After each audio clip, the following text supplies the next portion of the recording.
Peace be with you. Which religions were spread by the sword, and to what degree?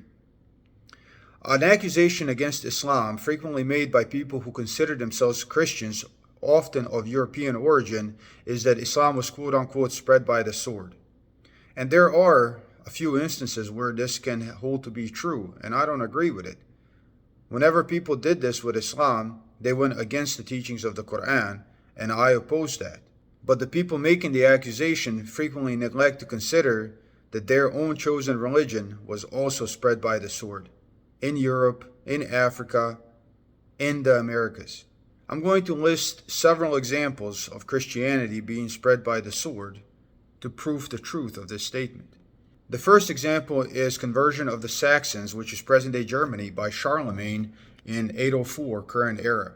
Now, Charlemagne was a Frankish king from present-day France, and they conquered their Germanic tribes, and after they conquered them, he issued a declaration called Capitulations of Parts of Saxony, where he ordered that in any of the race of the Saxons hereafter concealed among them shall have wished to hide himself unbaptized, and shall have scorned to come to baptism, and shall have wished to remain a pagan, let him be punished by death.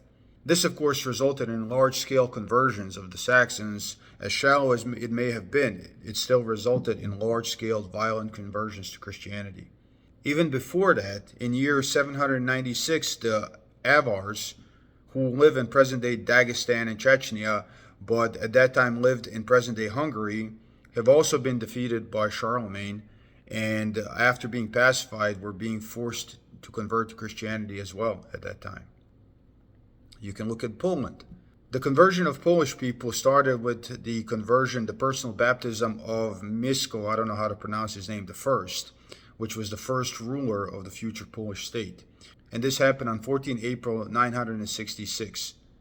Subsequently, there was a drive to convert Polish people to Christianity, but there was significant resistance. This culminated in the 1030s with what is called the Pagan Reaction, which was a series of rebellions by Polish people against the attempts to convert them to Christianity.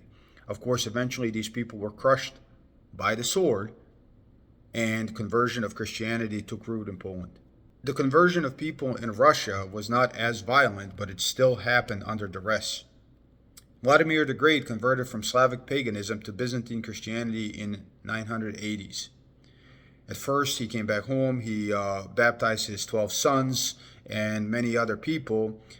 He then destroyed the pagan statues, and then he sent a message to all residents of Kiev, quote, rich, poor, beggars, and slaves to come to the river the following day, lest they risk becoming, quote, prince's enemies. So that is state threat of violence. The violence didn't happen because people knew that this guy was not playing any games and that they would suffer if they didn't convert. So they converted, but still under the threat of sword. How about the Northern Crusades or the Baltic Crusades? These were Christianization campaigns undertaken by Catholic Christian military orders and kingdoms like Teutonic Knights, for example, primarily against the pagan Baltic, Finnic, and West Slavic states, mostly around the southern and eastern shores of the Baltic Sea. Most notable of these campaigns are the Livonian campaign, which targeted present-day Latvia and Estonia, and the Prussian campaigns, but there were several others. And this happened in around the year 1195. So as you can see, most of Europe was converted to Christianity by the sword. So all these people who think that Christianity is inherent to Europe neglect to recognize that Europe was converted to Christianity by the sword. What about Africa? You look at the colonial period and the brutality of slavery and colonization and the missionaries that accompanied this, who went there to, quote, convert the savages. That happened through great violence by the sword. Same thing in Latin America. Now, does this make Christianity evil? No. What Prophet Jesus, peace be upon him, brought was nothing like that.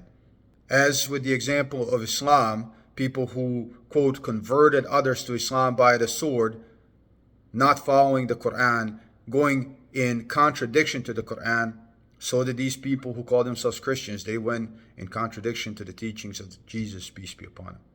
But nonetheless, it did happen by the sword. Here we are in present day time, arguing about which religion is more evil and which religion shed more blood. Well, the religious people didn't shed blood, the hypocrites did. And this is why it is the duty of all of us not to be hypocrites. Religious freedom, choosing how you think, is your right. But at least take the time to read the books you swear by or the books that somebody told you to hate. You cannot love a book that you've never read, nor can you hate a book that you've never read. If you do that, you are just a follower and you are ignorant. So if you want to pick your religion, I support you. But I encourage you to make an informed decision. Read. For the love of God, read. Peace be with you.